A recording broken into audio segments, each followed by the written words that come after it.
What's up, guys? How y'all doing? Hey, this is another update video, and I'm going to show you what I've been up to. I know it's kind of dark, but check this out. Figured since we're entering in on Halloween, we could check out some really cool projects. So stay tuned. I'll be back in a second. Flip the lights on. Figured I'd just show you what I've been up to these past few days. So got some cool stuff to show you. Can't wait. Alright guys, alright, that was my little project that I got going on for y'all. Figured I'd come up with something I wanted to do for Halloween. I also got my new camera sitting here, so hopefully I'm in high definition, so hooray. Anyway, got things going on. A lot of stuff going on right now, a lot of hectic stuff. Figured I'd just give you a quick update video. I don't really have a whole lot to tell you, but I will tell you this, some fun stuff that's coming up. This is actually a project, this little hoodie I've got going on. We're going to be doing some experimentation with some EL tape and some EL wire, I believe. Well, no, I think I put it back. I've got some EL wire that I'm going to be working with now. As you can see, I got the EL tape inside the hood. I figured, I don't know, Halloween's always fun. It's always fun to do stuff, and Halloween's always at night, right? You know, you're always going out at night, trick-or-treating with your kids and things like that, if you have kids, or you're going to, you know, some sort of Halloween party or something like that. So I figured, what goes better with the dark than the light, right? And, you know, everyone's always putting, you know, opposites together and things like that. I figured, why not put light in it? And what's really cool about Halloween is since everybody goes out in the dark, more or less, or there's usually black lights going on or whatever, and it's usually dark wherever you're gonna go, why not have an awesome costume that has light incorporated into it? And what better light than EL tape or EL wire? Those of you that do not know what this is what's called electroluminescent wire or electroluminescent tape. Recently, Radio Shack, which is a very common store here in the United States, has started stocking this stuff. In fact, I think they've started leaning more towards the hobbyist electronics people, anyone that wants to do hobbies, as well as, you know, they've always had the electronic stuff, you know, different components and things, tend to be a little pricey, you know, than what you can get from like a distributor like a Newark or an Allied Electronics or a Mauser or DigiKey or someplace like that. But hey, in a pinch, usually, at least for me here where I live, I've got like four Radio Shacks in town. So, you know, if I'm in a pinch and I gotta have a certain component or something, I can always bounce down there and see if they have it. Now, obviously their components are limited, but if it's a pretty general case, you know, like an LM317 or a LM7805 or just some potentiometers or just some basic resistors and things like that, you can always find those there. So I'm not promoting Radio Shack. I wasn't signed to say anything about them. I just know that if you live in the States like I do, that's a pretty readily available source for electronic components if you're not wanting to have to order something off the internet, or like I said, you get in a pinch and you need a 7805 regulator or something, you forgot to get one, you can always just run down there and pick one up. So that's all I'm saying for them. I'm not endorsing anything or doing any product placement or anything. It's a good store that is around, and if you're here in the States, generally, no matter where you are, there's usually one close by.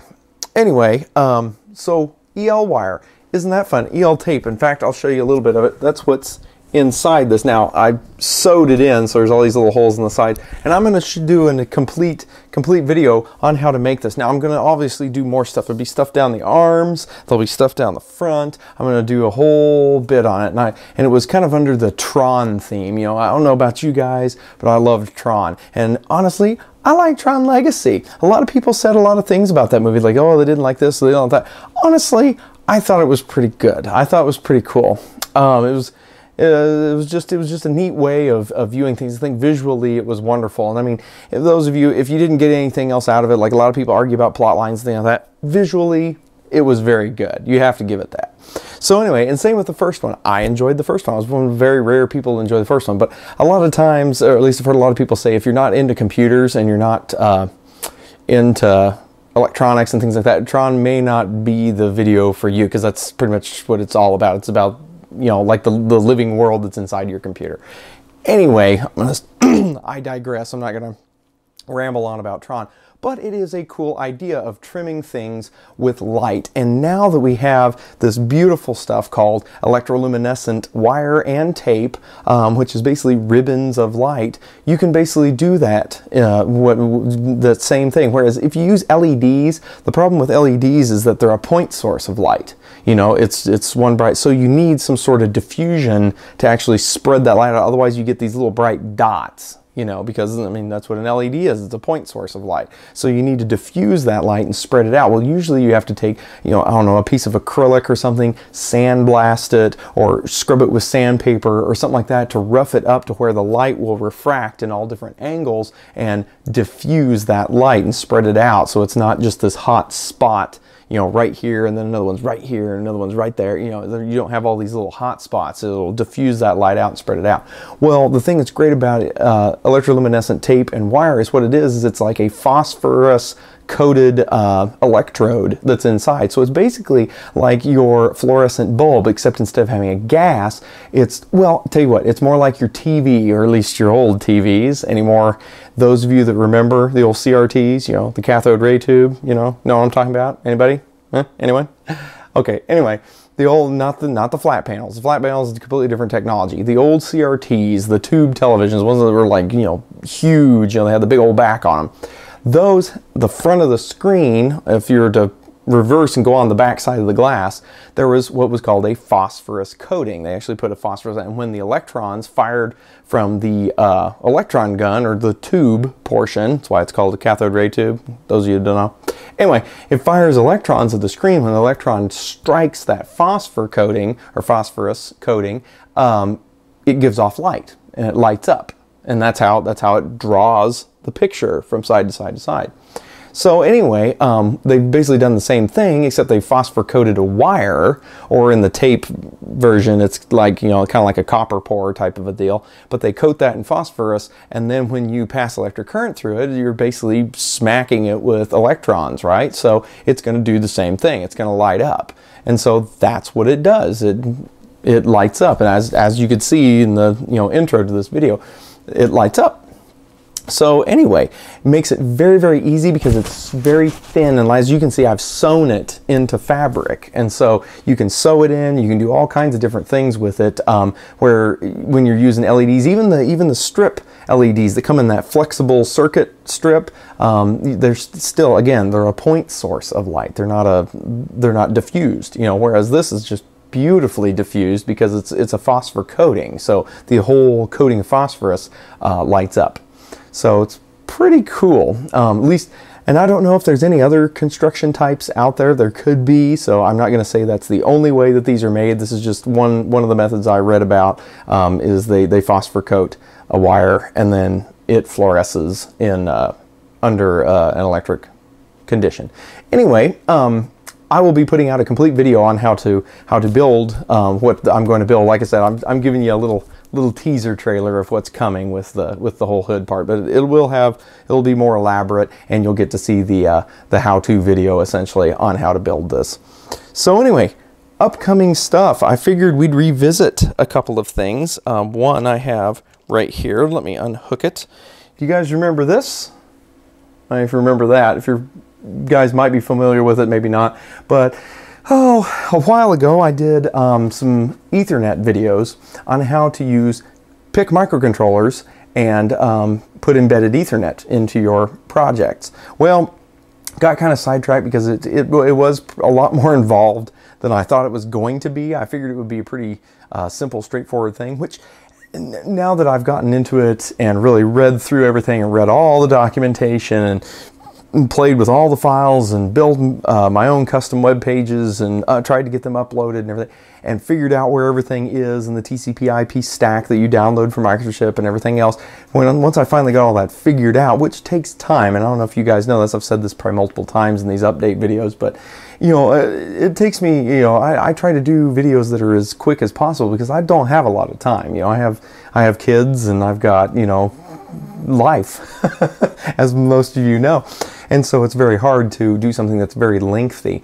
But here lately, it's kind of boiled down. We've kind of busted through all the quick and dirty, simple projects that we can do together, and so we're gonna have to move on to more advanced stuff if I'm going to keep showing you new footage and new things and new ideas and new ways of putting stuff together. That's why we're doing kind of more of these how-to. I'll be doing more project builds and doing a whole put together of something, because I just, quite frankly, I'm kind of starting to run out of ideas. Now I've thought about getting into like TFT screens and stuff like that, and, LCD screens and touch screens and things like that. But again, they are not super simple. Like, you buy a screen, you buy a connector, you wire it up like this, you plug it in and it works. No, it's a little bit more involved. There's a little bit more to that. You've got special code that you got to write. You've got special editors and things you have to use to create images and stuff to put on the screen. You've got, and I'm not real sure, depending on speeds and stuff, you may actually have to have a board to do this, because I don't know if any of you have experimented with this, but anyway, when you start getting into high-speed circuitry or anything that requires any significant speeds, breadboards they're out. You're not going to be able to use breadboards anymore, just because the inductance and the latency and whatnot that's in a breadboard just murders anything speed-wise. It's like almost impossible to get any type of speed out of a high-speed circuit of any kind, just because the impedance is all over the place. There's inductance, there's straight capacitance, all your slew rates are, just everything's all messed up. So you have to start putting things on a board. Well, that's when these wonderful things, this wonderful one was donated to me, which I'm very, very thankful, by Arrow Electronics. Thank you.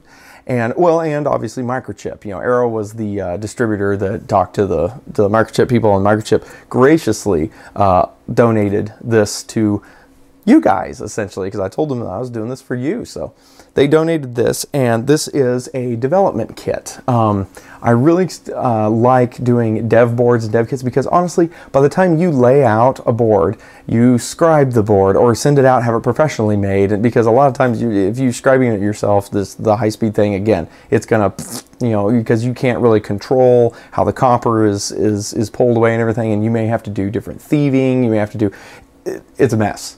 So it's easier to just have some professional board house take care of the board for you. Well, by the time you go through all that, because there's always a minimum order and everything else, even if you do something like the OSH Park or something like that, that'll do them, they'll add yours to a panel of other people, so it's cheaper, and but there's still a minimum order of 3, and it's still $50-60 by the time it's all over with, and it just gets to be, the dollars stack up.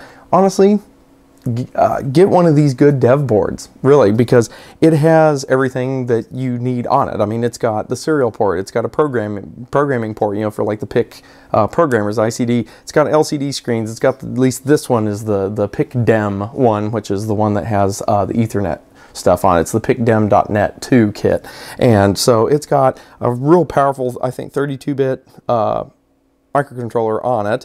It is the 18F97J60, which the J60 is in the series of ones that has the Ethernet TCP/IP protocol stuff, and has all the buffers and everything in it that you need to do TCP/IP communication, as well as it has this cool little pigtail thing on it. I think I did a full, I better not say too much more about it. I did a full, basically showing of this in my previous videos. If you want to go find it, I kind of go through the whole thing and show you what's all on it. But it has a whole bunch of cool stuff on it for you to be able to practice and play with things. So when you start getting into like doing display work or doing, and we're talking, not like just a simple dot matrix display. I'm not talking about that. I'm talking about the TFT ones, the full color graphical displays. You'd play a movie on if you wanted to. Kind of like the one that's on my camera right here, an actual LCD screen that we're used to seeing, like a computer monitor or something. Then you're gonna you really need, because the speed and the timing and everything has to be just right for all that. And so again, those kind of projects and stuff, I'm not saying I won't do them. I'm just saying that it's going to take me a little bit to get to them, because just like I said, it takes time. It just does. It takes lots of time, because I have to read through different documentation and whatnot, because a lot of different microcontrollers are different. The ones I've worked with in the past aren't, aren't the pick ones, and so I gotta kind of read up on it and kind of go through it. But I mean, but that's what is half the fun, though, is that I'll post videos for you guys, and then you guys comment, and I've learned a lot from you just as much as I'm sure you've learned from me. So it's a great community here. I think we have a good thing going on. So I thank you guys for all of your feedback, and please comment more. That's one thing I can't stress enough. Please comment, leave comments, ask questions. If you have any questions, ask questions. And if I don't know, there's probably one of the guys out there. We're coming up on about 2,500 subscribers. That is amazing to me. I can't believe the support that you guys have given. This is just fantastic, and I don't ever want to stop. So, but yeah, I guarantee if I don't know, one of the other, 2,499 people that are watching, hopefully all of you are watching, will know, so please comment if you have any questions, and there's no such thing as a dumb question. The only dumb question is the unasked question. So make sure and ask questions, guys. Okay. Well, anyway, we'll be seeing more of this now that I've got a lot of more stuff nailed down and whatever. I'll show you guys how to make your own custom web page. Last time we looked at this, you guys saw the default web page and the default stuff that Microchip has for you guys, which is all great and good, but you want to know how to do it yourself. Well, I'll show you how to do that, and I'll show you where their upload tool is, because they have a way of compressing the HTML files and the XML files and any other your CSS files and all that stuff that goes with making your deal. They have a way of compressing that, and there's a bunch of different options with that, and that's how you get it on. And there's a tool that they give you, a very slick tool, but finding that tool sometimes is very difficult, because all of their documentation talks about a really old version of their TCP/IP stack. And so if you are like me and you go download the latest one, because sure, you want the latest and greatest, you want all the bells and whistles you can get, right? Things are not where the documentation says it is. I don't know why they haven't updated their documentation, but they have it. The names of things are not named the same, and I don't know. Maybe it's too big of a hassle to change all that documentation. I don't know.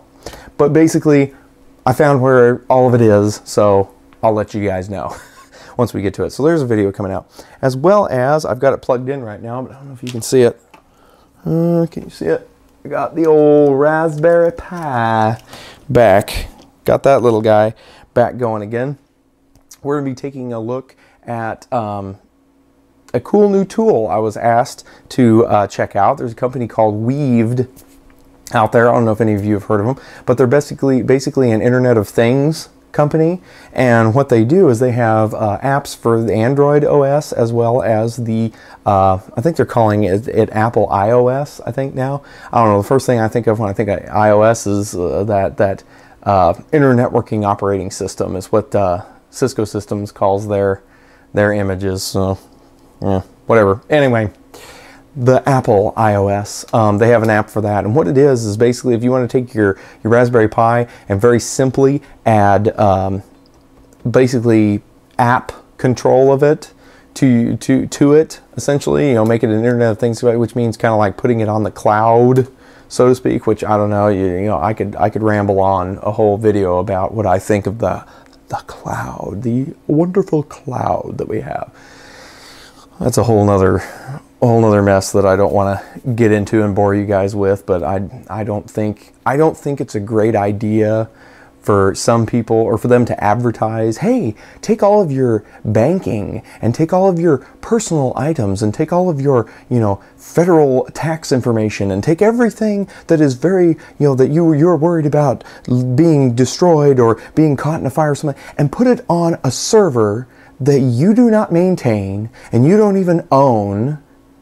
Yeah, let's do that. Let's put that out there. Oh, and it's safe. We'll keep it safe. I don't know. There's something funny about that. I don't know. I mean, I don't want to be anti-cloud, but don't put your personal information on the cloud, okay? Just between you and me, just between us. Let's not put our personal information out there. I really wouldn't. Go buy yourself a 1 terabyte My Passport is what they're called, from oh, who is it? Western Digital or something like that. Put all your personal information on that or so, and then unplug it and put it in a fire safe. Yeah, fire safe. You know, one of those safes that you put it in, those little safe boxes or whatever they're called. Do that. That's much safer. At least you know where your data is, and you know who has access to your data. Just saying. Anyway, that's me. Call me paranoid. That's me. That's all I'm gonna say about that. Anyway.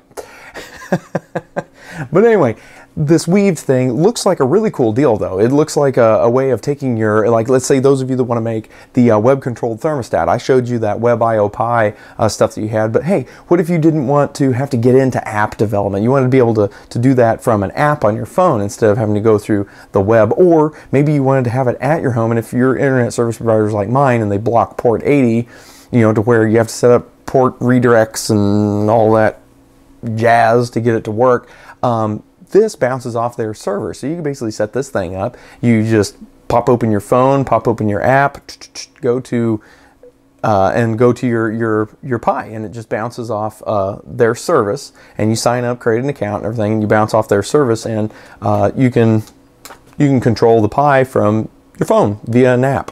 So that's pretty cool. I think that's some neat stuff. So we'll check that out, see what it's like. They offered me to demo it and see what I thought of it. Since we do Raspberry Pi videos here, they wanted to see what the Raspberry Pi people have to say about it. So we'll check that out while we're at it. Other than that, guys, I can't remember. Do I have anything else? Oh, yeah. We've got, I don't know if I showed you this, but I remember back when I bought one of these. This is a pH sensor. And we'll be checking this little guy out, seeing how these things are. This is awesome. These things are fairly expensive. Now this is the, I guess you'd call it the analog version. Essentially, it is the chemical one. There's actually two different types of these. There's one that has an actual sensor in it, and it's actually done by CMOS driven. It's got electronics in this region. It's got a little sensor and things like that. This is just your standard way of doing it. I can't remember. There's a certain name for it. I can't remember what that is. It's like a scientific principle that I don't know, some dead scientist came up with. Anyway, what it is you know, you stick this in water, and I'll explain all of this in the video. But you stick this in water, and it gives you an electrical signal that you can then amplify up and measure, and then that way, and then there's a formula that goes along with it, and you can calculate the pH based on the electrical signals that one of these gives you. We'll be doing some stuff with that. I'm debating on whether or not we want to create everything from scratch. There is a guy I saw on Hackaday, or at least Hackaday featured him. There's a guy that creates little interfaces for those specific things, and it does all the calculations for you and spits out the pH on like an I2C bus, and you're done. So anyway, well guys, before this video gets way too long, just wanted to give you a brief update, show you what I was up to. You can probably track the status of this. I'm going to try to maybe upload pictures as I go onto Twitter, onto my Twitter feed. I don't know if I'll be able to get it onto the Google Plus feed, but if I can, I'll try. Twitter definitely. So if you guys aren't following me on Twitter, go check me out there. I know, I finally gave in. I used to be against all social media except for YouTube. YouTube's awesome. But I was against all the rest of it, but it seems like that's a very simple, I know I've said it a million times before, but if you're just tuning in to watching my channel, I'll say it again.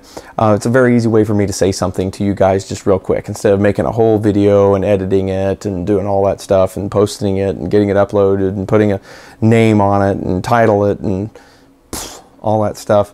It's easier for me just to, if I just need to say something to you guys real quick, or be like, hey, look at this is crazy, or find some cool thing that I see, I throw it up on Twitter. So if you guys, and Twitter's nice because there is a limited amount of characters you can put in. So if somebody asks me a question, they can't send me like a book, you know, because I don't mind that. Go ahead and put that in the comments here on YouTube, and that way I can sit and I'll sift through it and I'll read it and I'll see what you got, because a lot of people will post code and things like that, and I mean it takes a while for me to get back to you. So if you're needing a quick response, just shoot me a tweet or a twert or a twert or whatever it is, or a twerp. Anyway, on Twitter, and I'll get back to you there if I can.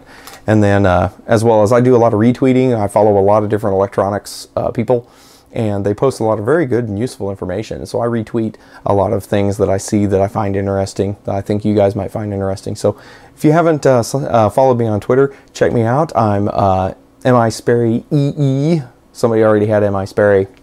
Dang you. Oh well, anyway, they already had that name taken. So it's misperry EE, and yeah, you guys check me out there, as well as Instructables. Of course, I don't know if you're here, you're going to see the same thing here, but I am on Instructables. So if you have a friend or somebody that's on Instructables, or if you're just catching my videos or whatever, you don't have a YouTube account, you can contact me on Instructables as well. I'm Instructables, I'm misperry, you know, on Instructables as well. So you guys can check me out there. Well, I think I probably rambled on enough for you guys tonight. So I'll see y'all later. I wonder if this thing will work. Well, I don't have it plugged in. I'm like tethered. I'm tethered to the outlet over here because I don't have a battery pack made for this thing yet. But I would turn it back on one more time for you guys. But I have to get all plugged back in. And honestly, I'm tired.